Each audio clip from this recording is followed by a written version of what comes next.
as consumers, I think we have to, for ourselves, know what characteristics of products are important to us and then understand how those characteristics are described in the market and make our choices based on that. And not to forget that for most people, the most important characteristic of any product still is price. And that's okay. According to a recent survey by Nielsen and its strategic partner and product data company Label Insight, 39% of U.S. consumers say they would switch from the brands they currently buy to others that provide clearer, more accurate product information. In addition, 73% of those surveyed feel positively about brands that share the why behind the buy information about their products.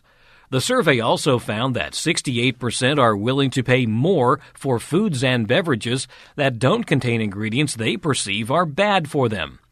Because of the easy access through the internet today, today's consumers are more educated than ever.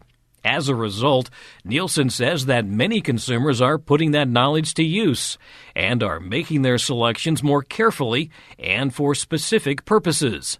On today's Sound Living, some of the factors influencing the products we buy. Sound Living is a weekly public affairs program produced by Research and Extension at Kansas State University. I'm Jeff Wichman. While the why and how behind the products have become more important for today's consumers, K-State Research and Extension Family Resource Management Specialist Elizabeth Kish says it's really nothing new. She says there have always been consumers who were looking for specific characteristics in the products they were purchasing. Elizabeth, one of the things that consumers are starting to pay more attention to is labels in and of themselves. I think a lot of times we look at the price label, but we didn't necessarily look at maybe where a product came from or what type of product it is. Right. It sort of comes and goes when consumers are interested in the details of the products that they're buying. Right now, there's a large group of consumers who are very interested in the contents of the food and beverages that they're buying. In the past, there has been efforts. People were interested in, for example, the country of origin of the materials of the products that they were buying.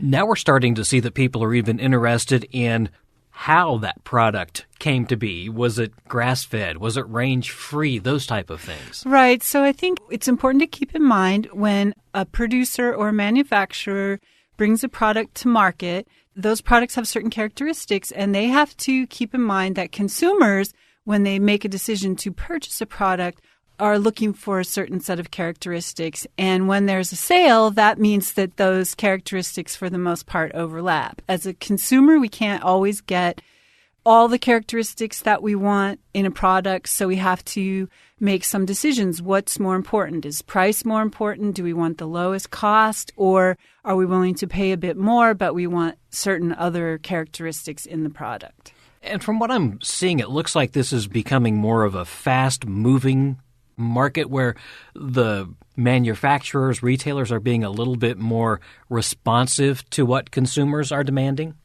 I think so. I think that retailers, producers, marketers are responding as consumers are expressing a demand for something. For example, they may bring a product to market, and if it doesn't sell, they may decide, consumers aren't interested in this. And so they'll have to price it lower, put it on sale in order to move it.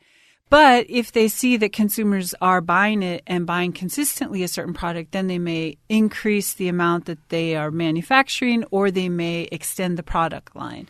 And they may even increase the price. Well, they may increase the price, and that could happen as well, because if there's shown to be a demand for something, that is an indication to the seller, if we talk about Econ 101, that they could increase the price.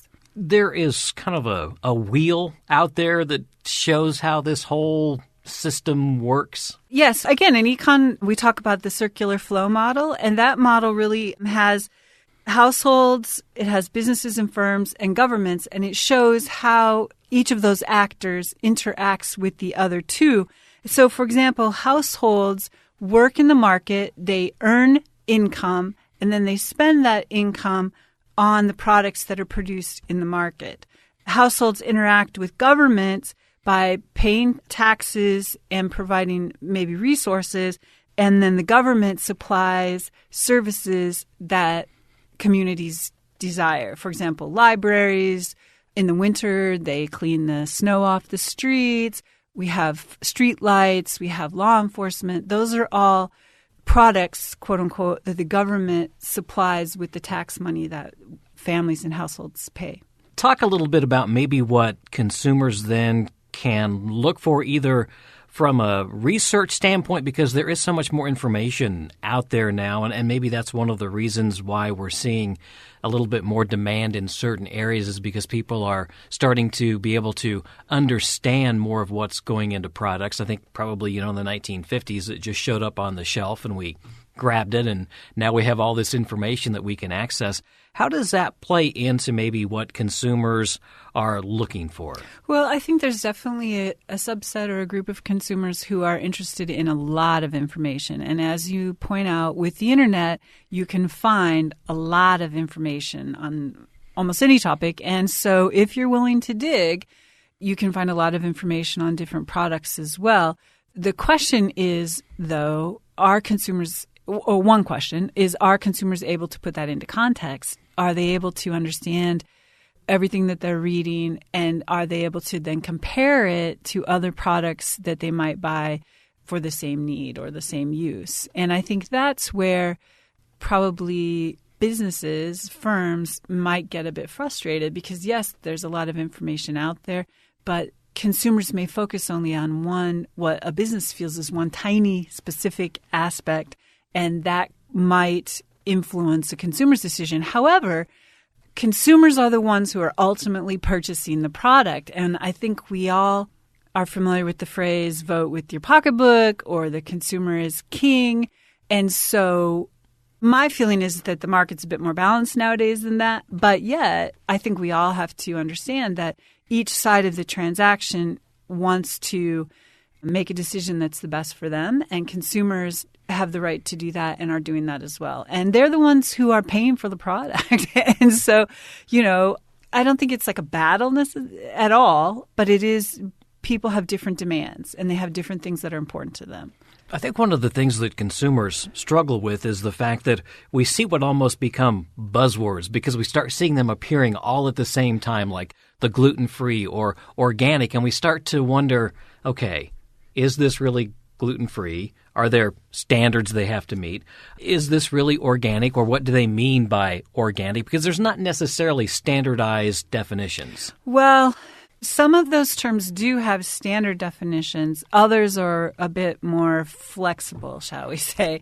And so I think it really behooves the consumer, if there's a particular dimension of a product that's important to them, to understand how that can legally be used. There is some regulation and some enforcement on how some of these terms are used.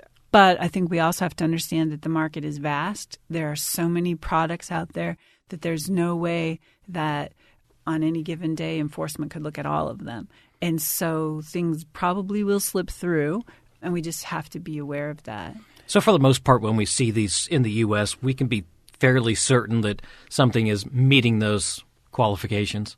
I would say that the ones that have legal definitions, we can be fairly certain of. The ones that have really no true regulated meaning, then that's buyer beware. For example, with food, some of these things you can look at the label and just see, based on the contents and the nutritional analysis, if it's a non-regulated sort of claim, what's really in the product. And from the consumer standpoint, when you're speaking of food, there's a lot of ways to tell more clearly now on the labels what exactly is in that product and how much percentage-wise is in that product in terms of fat, sugar. So if you're looking for things that might be low sugar, you can pretty easily tell now.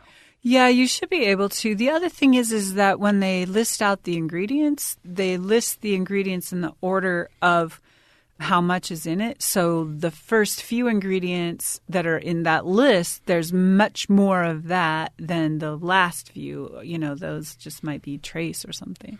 Is that one of the reasons why we're starting to see the companies be a little bit more responsive to consumer concerns, is because the consumer really does make or break that product? I don't see it as being more responsible. I think that consumers are more interested. I think there has always been a group of consumers who are interested in knowing these things, and manufacturers, producers have responded. And so I guess I would say the particular interests might change. For example, with food sensitivities or some of those interests, those may be newer than some other interests. But I think that there's always been groups of consumers who are interested in these things, and producers respond. So maybe the transparency was there. We just maybe weren't always catching on to that transparency. Right. But I also think, there's a lot more that you can find out if you go, for example, to a manufacturer's website. You can maybe see the information behind the label. But there's information and then there's marketing. And so I think, which is not to say that it's false, but it can be framed in a certain way. So as consumers, I think we have to, for ourselves, know what characteristics of products are important to us and then understand how those characteristics are described in the market and make our choices based on that. And not to forget that for most people, the most important characteristic of any product still is price. And that's okay.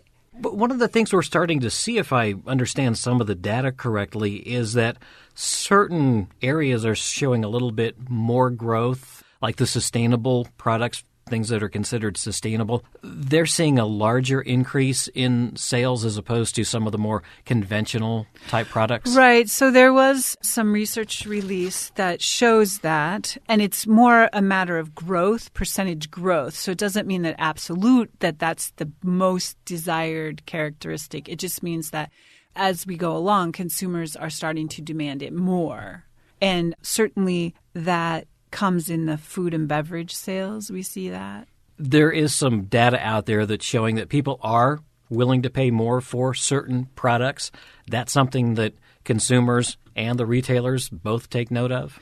I think so, yeah. And there is a type of research that you can do. It's called willingness to pay research, and it's usually simulated. Researchers might have a grocery store, sort of a simulated grocery store, and they give consumers who are the research subjects so much money, and they tell them, go make your choices among what's in our store.